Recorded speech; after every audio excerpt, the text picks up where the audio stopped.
the Score esports app on your phone, keep track of the scoreboards and kills and bans and stats, and keep track of how the games are going here at the Intellectual Masters. Where can I get that app, Quick Shot? Because that sounds like a really, really good app. I'm really glad you asked that question, Crumbs. For everybody at home, just grab your mobile, jump onto iOS, recently released, or Android store, and you can download the Score esports app right now. We're into picks and bans, and rated, now that we've got the business out of the way. Zed, Lulu, Victor, same bans from WE. They are not wanting to give any of those champions over to their opponents. I feel like the second game was just not in a comfortable style for World Elite. I feel like they're going to fall back to kind of the same champion composition they ran the first game, because it worked for them up to the point where TSM just took over and had 2 really good team fights and just snowballed it from there. They were ahead essentially for a long time, so I feel like the composition is going to be a similar playstyle than before. Finally, we see the Sivir first pick. I was hoping during the preparation for this game, that the teams would prioritize this champion. And, this now makes the Maokai a little less effective with TSM locks it in. Just because of the spell shield, you're not going to be able to twisted advance onto the Sivir. And the Morgana allows for the Maokai to be a little bit better. But if World Elite gets their hands on a Janna right here, the Maokai could have a really difficult time engaging. Well, Spirit is going to consider this Jarvan once more. Xiye, looking at the Ahri. You touched on Maokai. Santorin is going to be playing this Nidalee. I feel like Santorin had a good early game in the previous matchup with invading the jungle, and he definitely made the engages in the later game work in his favor. It's going to be a lot more difficult against this mobility from Team WE. So we see a similar comp like in the first game. Ezreal, Janna, bot lane was before. Now it's Sivir, Janna, which is even safer than before. The Ahri pickup was really early. There was no LeBlanc in this game. They just blinded it. I think it's a really comfortable pick for them. They just defaulted back to it because they wanted to have something very good in mid for themselves. They're just something very, promising that just gives them the advantage in mid lane. Well, something that has garnered TSM an advantage in the past is that Lucian and Annie both securing wins for TSM. Lucian is locked in. Really strong lanes for the TSM, but what I want to see from World Elite here is a speed comp of Rengar. Rengar is really good against Annie because you can get the jump on her. Against a hard engaged composition that is fragile, such as the one that TSM is running with the Annie and the Nidalee, if you get the jump on them first, you will win these fights because you force the Annie to use cooldowns on the wrong targets. But, again with the Jarvan, but hopefully their team composition makes a little more sense with the Sivir, the speed up Hecarim, so they might be able to pull it through this game. And for TSM, last pick, we're probably going to see a Lissandra again. Yeah, there is the Lissandra, like we said before.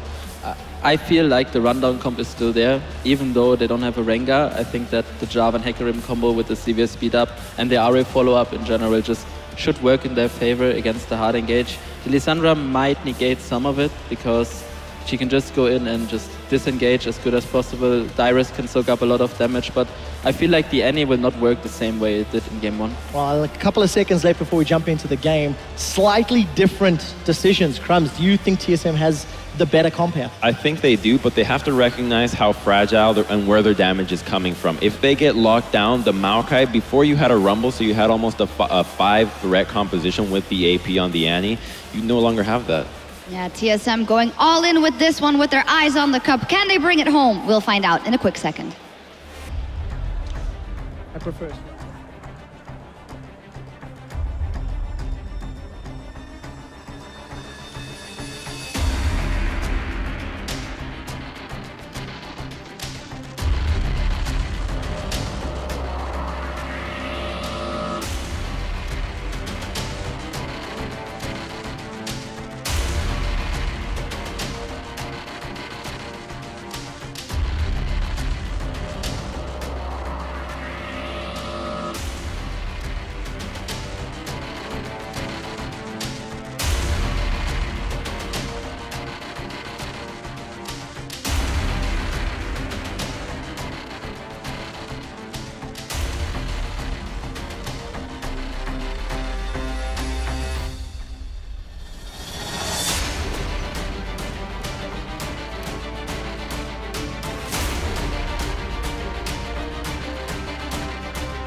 Welcome back to Intel Extreme Masters World Championship. TSM 2-0 up here in the final. Just one step away from having that TSM name etched into the Intel Extreme Masters trophy. But before we get to, that later stage, possibly, got to talk about this game. We were talking, as we were watching picks and bans there, we don't think TSM has maybe hit their strengths here. I feel like it's a very risky composition they're running here, and by taking Nidalee early, even though you know World Elite likes to take Jarvan over the Nidalee, you didn't get the Janna, which I feel is very, very important against World Elite, because now look at their setup. It's perfect for them. Loads of engage here, a lot of mobility. You got disengage from the Janna, you got the pick potential off an Ahri, and from Team Solomid side, there's zero peel, so they're gonna have to rely on being able to hard engage on World Elite as well. If it happens the same as in game 1 where they fall behind, they won't have that vision to get the engages. Nidalee is a jungler who doesn't build side stones, so she won't really add in anything right there, and she doesn't really fit in with hard engage compositions because she want to sit back and poke, not jump into the backline with the likes of a Lissandra and an Annie. Yeah, I like the Aluka pickup. We did see him grab the Hecarim into Maokai against the GE Tigers, and he actually looked like he was doing quite well in that matchup overall, and he did find some good ultimates at the end.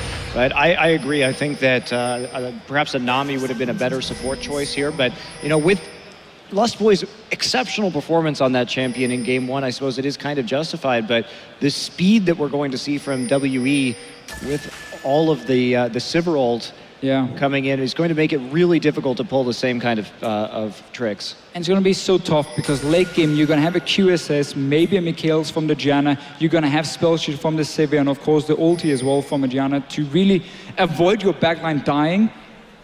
And that's going to make it nearly impossible for Bjergsen to find a target that doesn't have a cleanse or a way of basically avoiding his ulti. We're going to have to see how Team Solomid wants to play it, at least for now. They do spot the 2-on-2 in the bottom lane with this D-board they've placed for some level 1 information, and Wildturtle has already gone all the way to the top side. Yeah, so they will see that the support in the bottom side. No little recall tricks there or anything like that. Instead, WE just giving them the information they need. And Annie on the bottom side, this looks like a quick gank, possibly. I do like this though, lane swapping on a Hecarim. We know he's a trendy force champion there who needs to hit his spike if he wants to really be the big carry. But we also know Aluka, he likes to go home guard early with Phage, and then he builds tanks from there. So even if he gets denied, he will still be somewhat tanky for these mid to late game team fights, not just blindly rushing a trendy force for him, at least. But I like the lane swap here from Team Solomid. They get a blue buff as well on the weak side of the map because there's no invade from World Elite, and a quick gank in the mid lane. Well, here we go. Got the speed boost from the Orb of Deception, though, so can they pull it off? YuZhe is there. This could be a little bit dangerous for them. There's no stun up there for Lustboy, but there is now, and that will force a flash from YuZhe. Probably better safer than sorry in that position. Yeah, I think that's definitely the safer move right there. Lustboy did, in fact, use this lane swap to try and get Bjergsen ahead on this Lissandra. And Aluka there, a bit of harass from Wildturtle into the top side. Meanwhile, Dyrus getting a lot of farm down here is eventually chased off as YuZhe returns to lane. And up in the top lane here, the wave is pushing down towards Aluka on this Hecarim, but he's been forced back already. We're gonna have to see if Team Solomid wants to go and dive him early on this Hecarim. Normally it's gonna be 4 guys doing it though, and as Dyrus has already shown himself in the bottom lane, it makes it a little bit more risky. But you don't want him to freely come up here and pick up all this farm once it gets pushed in from Team Solomid. Spirit, as always, around the dragon. If he sees too many guys, you can see how Santorin is moving on the minimap. He's on the top side. If Aluka shows himself, he might go in and try and simply force him away from the tower and the entire wave, because you just want to deny that gold from the Hecarim. Yeah, really ward in to try and beyond, though, for Aluka, so he's going to have a lot of knowledge. Still going to get hit by that spear and pushed out. Wow, nice stuff here from Santorin. It's going to take Aluka low.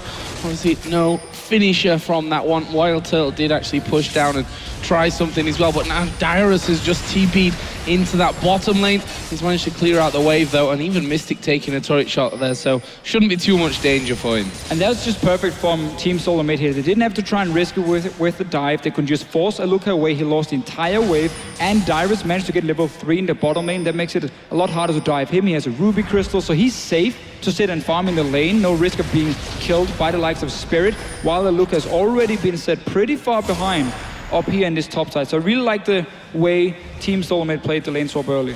Yeah, we do see Spirit hesitating in the base there for a moment, waiting to pick up some more items. And now, and only now, heading into lane. So he, you know, it's an interesting choice, him not trying to prioritize pushing Dyrus off at the bottom when Dyrus was able to TP and then instantly clear that wave without any kind of pressure. So... Lustboy has actually been spotted. That could actually work out a little bit dangerous for them. Let's see if they try and go for Lustboy, but look at this, Santorin's moving over as well. Spirit is still there ready and waiting. Thanks to that Raptor buff, they'll clear out the vision. Aluka gonna come back around. Spear actually did land onto him. He's baiting it. Simply baiting it. Notice how he's not running away instantly. Oh, was spotted there, Spirit. Spear sent his way. So Team Solomid not falling for the trap here, not going for any dives on Aluka and then risking being counter-ganked by both Janna and Jarvan. Yeah, they will get some more damage down on the tower, however. And that's Lustboy getting knocked up a little bit. Some damage going down onto him. But dangerous here. Aluka comes around though. They managed to turn it on his head. Lustboy has even survived that one. And that will be first blood going over to Santorin. Very close though. And this play here from World Elite is coming way too late. If you want to defend your top tower, if you want to allow your Hecarim to farm, you got to move your support up there a lot earlier so he wasn't forced away just by Santorin showing earlier back in level 3, level 4. Meanwhile, Dyrus is now just being put in a one-on-one situation where he can pick up all the farm he needs. You saw how Team Solomid as well here allowed the entire wave to die on the tower before they killed it. So it's not even going to push down towards the Hecarim. This is a very tricky situation for World Elite now. And this little play, it was a smart enough trap, but it just came in way too late if they wanted to save the tower and give some farm to Aluka. And you can see that farm differential absolutely enormous right now between Aluka and Dyrus. They wanted to make that play, they couldn't get it done. And honestly, if you engage that late in that situation, Aluka in trouble. He's 2 levels down on Santorin right now. Yeah, I'm not sure. Oh, well, that's why it's fighting Spirit actually coming up the river there. Santorin now able to just pounce away to safety. And if we look at that delayed engagement, even if Lustboy had died to Aluka's Ignite, they're still going to respond with the turret anyway. Yep. Worst case scenario is or best case scenario is you trade 1 for 1 and then lose your tower. So at that point, you have to change the plan. You have to say, we're going to go ahead and hold on to the turret at that point. We're not going to try and all in a very risky situation. Or you send Spirit down to the bottom lane and you just fast push that tower, simply try and force Dyrus away, because you know that Team Solomid will get the top tower. You reacted way too late and simply get punished for it. Massive difference from the top laners now. Early tower, that means a BF sword also for Wildturtle here. So he's looking to play very aggressive in the lane, especially once Lustboy gets a few levels under his belt. Obviously these 2 supports have been falling behind a little bit due to some roaming around, placing a few deep wards, and obviously the early gank in the mid lane from Lustboy as well. And they're setting up a trap here. Oh, there is the stun. It's going to go on to Mystic. They know that he used his spell shield a little bit earlier on. Actually, it was the Janna spell shield that he had on him. So Mystic taking half of his health bar down. And that may mean a bit more pressure. In fact, it will mean a call-in coming out here from Wildturtle. YuZhe will block it all, but there's the dive in. Wildturtle almost taking YuZhe down. But here comes Spirit. He will try and loop around here onto Wildturtle, who uses that summoner heal. He's got a flash. I think he might have to use it. Actually, maybe not. That's a good... Oh, last second he had to use it. I was going to say a good stun from Lustboy onto Spirit to stop him chasing on through. Meanwhile, Santorin is pressuring around the blue buff. Yes, the different focus here from the 2 teams. Santorin, he went to the top lane to try and deny Aluka even more farm, and that's why Spirit could at least try to gank in the bottom side. They spotted him, went straight in here. Aluka is still sitting on only 16 CS. A massive wave is coming down towards his tower, but notice Santorin on the minimap. He keeps staying around this lane, which basically means they can dive this Hecarim. If he shows up, he's only level 4 at this point. He gets denied even more now. Wow, that is just an absolutely crazy differential. And, you know, WE trying for these more aggressive choices in this game. But the problem with that in a lane swap scenario is that if you fail them, you fall so incredibly far behind. It's almost always better to take that lower risk scenario, go ahead, just push the opposite tower, try and contest cross-map objectives and see what you can do. Meanwhile, maybe a dive coming into the mid lane. Good use of the ultimate there from Xiye, but that means once he does get locked down, there's no escaping this one for him. There's the diving from Dyrus, and it's Bjergsen that will get the first kill between those mid laners. World Elite has simply tried to be the proactive team despite being a step behind Team Solomid after failing the lane swap early on. This cost them even more now with Spirit showing in the bottom lane beforehand. Aluka losing more farm. Now the mid lane dive, you have already controlled one of the lanes. You can move right through the jungle and just set up an easy kill here. Bjergsen is extremely far ahead on Lissandra. Dyrus is so far ahead on Maokai, and Wildturtle and Lustboy, they just keep trying to trade in the bottom lane. And why not? It's working out nicely for them. Lustboy getting a little bit low there, but is he going to come in? Tibber's not quite available for him as TSM will take their second tower of the game, shutting down that middle outer turret. I would prefer if they didn't trade in the bottom lane here, because you're winning the 2 soul lanes so hard already, and this is the only even matchup at this point. There's no reason to risk dying to Mystic on this Sivir. Just honestly sit and farm, wait for the quick move to come around from your mid lane anyway, because you're just taking that tower. You know Santorin and Bjergsen is going to go back there, place a few deep wards, and just walk straight down behind World Elite in this bottom lane and force a 4-man push that's going to give you the tower anyway. Yeah, I totally agree with you there. I think that is a bit of an overreach, especially when they also have that nice freeze heading up into the top side. They could also, you know, try and make a play up there onto Aluka. Possibly he doesn't have any of those movement summoners.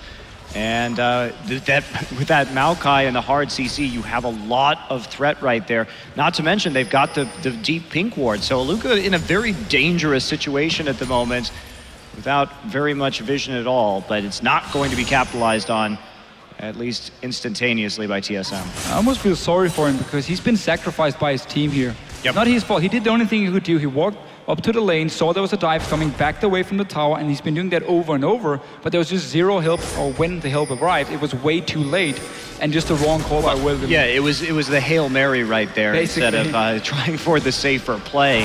And there we go, Xiye is going to get found and eliminated. Yeah, Bjergsen following straight through. Spirit is there.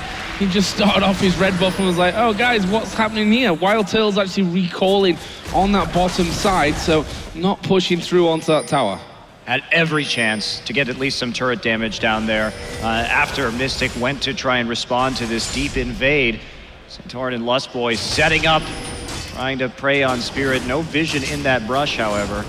Well, now there is. Oh, Santorin's going to dive in there. It as well. They're getting everything away. And says, thank you very much, Spirit. I'll take that. We just talked about how Bjergsen and Santorin is going to return to the mid lane, push it out, and just walk into the jungle of World Elite. They do exactly that. They get another kill. They put pressure on the bottom lane, force them to back away. Might even get one on Spirit. Why not?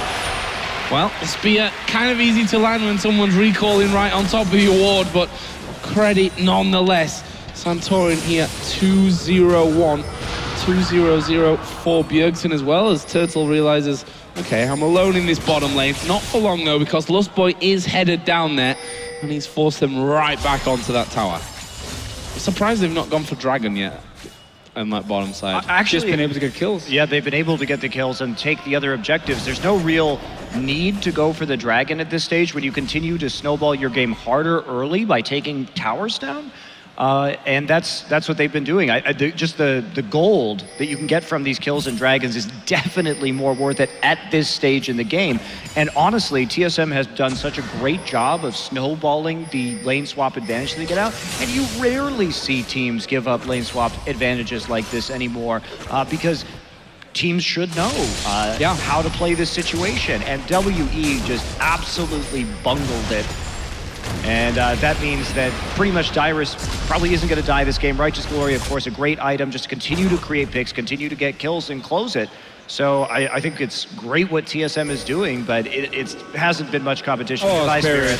And that's a face check, and that will be a flash over the top. Will he be finished off? He will. Lustboy uses Ignite to do that, and there is Aluka, and there is the speed up from Dyrus. Actually, I think he could have possibly just gone straight in for that one. Either way, YuZhe is going to be separated here on that bottom side. Mystic will actually ulti to try and force Wildturtle away. Maybe get an escape with that as well. Wildturtle is going to go and throw out the culling. Will it be enough damage? There is Bjergsen. They get that kill. YuZhe somehow did escape on that bottom side thanks to, I guess, the turret that he went straight underneath. The wave not pushing quite quick enough, but this is a tower and a kill for TSM again. We've all been there in solo queue. You're sitting in the bottom lane, your two side lanes, the soul lanes are losing, and now Bjergsen wants another kill.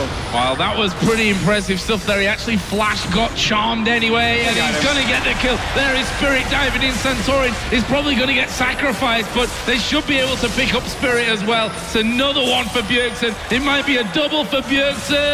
No, not quite in range for that one. Almost the triple. But again, yeah, as a bottom lane, you know this is gonna happen because you lost your soul lanes. You know Team Solomid has taken over your jungle. It's just a matter of time before they move down to this bottom lane. The last outer turret and simply just dive onto you. Nothing they could do here. That auto turret is gone. More kills for Team Solomid. This is completely snowballing out of control. And we talked about Santorin so much beforehand. We mentioned how early on he's normally not that aggressive. In this game, he's made all the right moves in the early game. He was there to prevent the farm on Aluka. He's been invading into the jungle. He's been getting the kills. And he's been credit to him. He's been sieging the towers as well. Everything. Using, getting that up to attack speed to take him down even faster. He has absolutely been in the right places. So very good display on this Nidalee. And there's pretty much nothing WE can do right now. This game is over. The comps are not going to matter anything at this point when you're this far behind from just at too many mistakes. Too many mistakes early on. 8,000 gold at 15 minutes into this game. I mean, this looks a little more like the group stage matchup that we saw between TSM and WE. One-sided affair there. TSM seem to have really found their groove as Aluka again will be pressured by a tree that's 2 levels above him overall.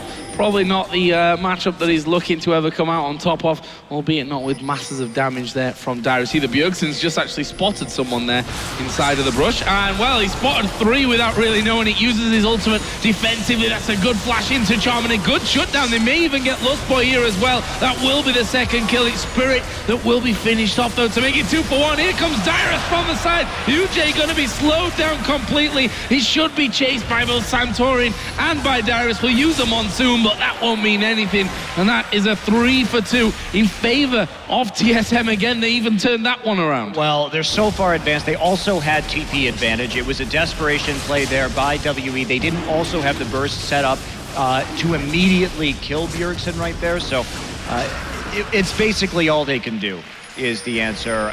They predicted that TSM would be trying to clear out some vision over that dragon and take it safely. Bjergsen walked up to it, used his sweeper, but couldn't see anybody inside the brush, and so did take a lot of damage right there, but TSM just gets more out of it in the end anyway, and without teleport, that does cause these problems to result, turning it back into a 4v4 nearly instantly.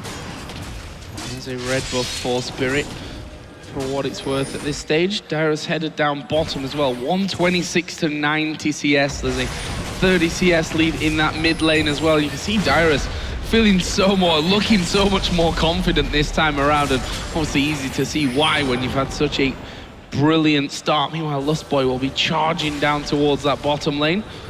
Dyrus already pushing up though, and you just can't kill this Maokai. You've got to put in 3 people. That's what they're trying to do here, and Dyrus doing the right thing of checking that brush where he's got no vision. In fact, Santorin will join Dyrus and Lustboy, but you already see the recalls coming out from WE. Only Mystic has really stuck around for this one, but he will spell shield away the CC. Team Solomid should just decide on 2 lanes they decide to push down. They don't need to split up in 1-3-1 here. Keep Bjergsen with the likes of Wildturtle, with Santorin, and let them roam together. Just push the mid lane, take the bottom lane as well. Walk into the jungle of World Elite. You've done it time and time again.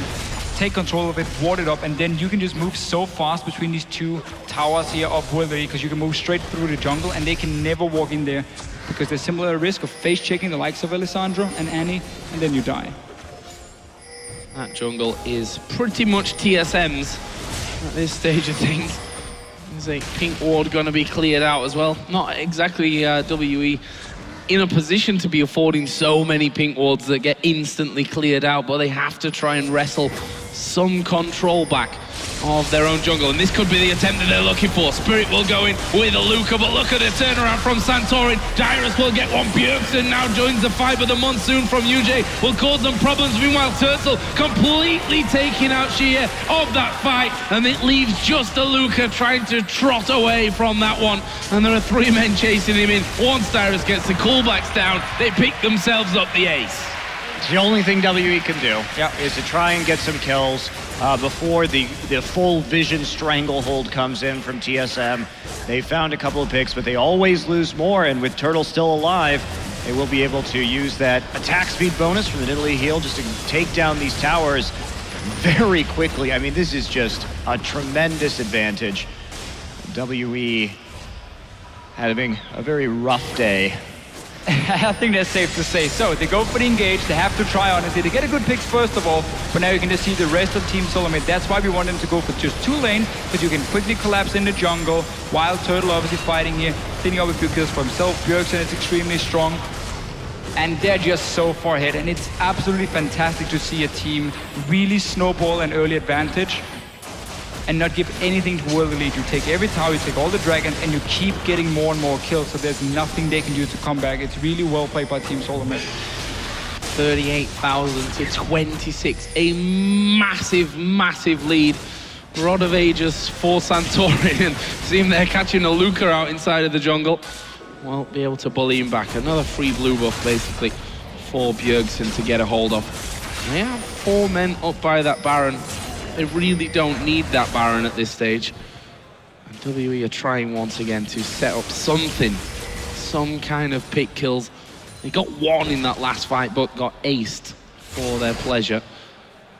Just TSM not going to fall for it. I mean, you're going to try to go for this This is a bit risky though. I don't feel like you need this Baron, but obviously Team Solomid want to try and force a fight, and they should be able to get it unless Spirit can maybe go for the steal, or he can die. Well, it looks more like he's going to die, but there is Xiye coming from the side. Bjergsen will use an early Zhonya's to get away from that one. Cataclysm actually helping them out, but only for so long. They do manage to pick off Lustboy. Santorin will... Oh no, he's not gone down. He's managed to stay alive there. Will heal himself. They pick off another one, and that is a 3 for 2. TSM, what's the plan from here? Pushing down the mid lane seems to be the way to go. See Sivir full HP, so Mystic shouldn't have too many issues of actually getting away from this one. TSM not going to chase. And at the end, they actually can't take an objective off of that. You can just maintain the pressure. There's no need, really. Dyrus is just so tanky at this point with a Frozen Heart. He can actually just tank a turret in between waves, potentially, while they're sieging, and just get Wildturtle the autos he needs. Because if they walk forward to try and auto Dyrus, they're going to get Lissandra ulted. They're going to get Annie ulted. They have the perfect scenario to siege these towers without the Baron. And instead, they go for the risky play. I mean, it's just going to delay the game a little bit. It doesn't actually change the outcome, but... Just a small warning for Team Solomid. They probably shouldn't do it again for now. Still a bit early in the game, and it gives that risk of the Baron being stolen, or maybe you get caught by a 5-man Hecarim ulti inside the Baron pit itself. Now, Dragon is spawning 20 seconds. World Elite should not be trying to fight for this one. Go back to your own base here. Hope, honestly, that Team Solomid maybe go for a risky dive, or maybe you can catch them off if you set up a trap in your own jungle. That's your objective here, not fighting around the dragon itself. TSM actually pushing in. Santorin throws no spear. Thought he might be looking for that red, but had no actual vision on top of it. Meanwhile, that bottom wave has been pushed out completely. The only lane that still has an inner turret remaining, but they're going to back away, secure themselves another dragon. And there's no teleport for Aluka now, so you can see Dyrus has built up a massive wave here. Team Solomid just keep pushing that with him. They can very easily go to the bottom lane now and have a potential 5 versus 4, but it seems they want to reset the whole thing again. Wildturtle going back, let's see what he's buying. Just a longsword for himself, so they allow Aluka to push out this wave again, and they seem to be going back towards the Baron. They really don't have need to. This. The best strategy in this situation is not to let your ward line slip in the enemy jungle and just start sieging, because you have every edge in this game in terms of the composition, and there's pretty much no way they can safely engage on you. Just use the teleport advantage as well. I mean, Dyrus will even be able to push up and get some damage on a tower before he potentially need to teleport down in a 5 versus 4. If Aluka ever leaves that lane, well, the tower obviously will take minion damage and from Dyrus itself. So I feel like Team Solomid at the moment is making it harder for themselves compared to what it have to be. And they should just go 4-man together, let Dyrus be pushed, take the last outer turret. You got your Nidalee heal, even a Ghost Plate on Lucian that can be popped over. Aluka could be pushed a little far up that lane, get him down to half. That means that they force them back, although there is no inner turret to be had in that top lane anyway. Dyrus may just finish off the last standing inner turret that World Elite have on the map. and then they're going to be confined to the base. But TSM, with that damage onto Aluka, have decided, okay, now is the safe time to back away, get ourselves a free dragon. Dyrus is still down bottom. Is he going to finish that tower? The minions will do the job for him. And look at that. Baron picked up in the nick of time. No real danger in that one. World Elite coming nowhere near them. In fact, they're in the mid lane trying to push that turret down. It's a nice use of the speed up, but and we'll get them away for now. Dyrus is still at the back of this dragon pit. Who are they going to go for? That was smart from Dyrus, keeping Xiye away from that one. Bjergsen will come in. These Zhonyas will be used for Xiye, but that will only delay the inevitable for him. And Bjergsen picks up the killing spree. He's now 8-2-5. His Lissandra this game and last game has been pretty damn on point. Well, that's why we often see it as a ban targeted at him. And certainly... with his champion pool, though, and it really wasn't that won this game either. Bjergsen's been playing great. He did have a good LeBlanc game in the end, too, in the first one. But that's not really the main contributing factor here. It's that massive Maokai that Dyrus has managed to develop in the top side. Yeah, it's team play, it's teamwork. It was a great lane swap executed perfectly from Team Solomid. And that's why they got so far ahead and could start making these plays here, because it was also Dyrus who went from the top lane and dove onto the Ahri in the mid lane that secured the tower. Another kill, obviously. So just been great teamwork all around from Team Solomid here. And obviously the carries getting a lot of the kills is great for them as well. Now Baron buff, running 5 men together. Just gonna start pushing in. You have so much damage on these towers and so little World Elite can do to stop you. Aluka needs to recall, and you see there the spears from Santorin, but he's added a void staff in there now as well. So the poke is definitely real on that front, and there is Dyrus just gonna walk on in. They don't even need those minions at this point with how tanky Dyrus is, and that one will go down. He will take a couple more seconds, but not really a problem for them. It's because Wildturtle wasn't with the team. He was in that mid lane where they'll take down another inhibitor turret and probably push through for an inhibitor itself. A spread between the top one and that middle one. WE looking to try and get involved. They're going to go for Wildturtle. They'll actually get him low, but he will flash away from that. Santorin picks up the rampage. Mystic and Spirit both low on the backside as well. Mystic will drop here finally, and that's 4 men down almost instantly as they try for one last engage. The stun comes in. YuZhe will be popped, and that is the 8th for Team Solomid. And with 20 seconds left on the clock, they are going to push straight through. There's the surrender. Team Solomid are the Intel Extreme Masters World Champions. And a great performance from TSM. They fell behind in game 1, but when they turned it around through that superior team play and finding the picks, they did not relent after that. This series was all TSMs in games 2 and 3. And just picking apart WE. They came into this tournament. They did improve over the course of it, but their flaws easily recognized, and good drafts from TSM.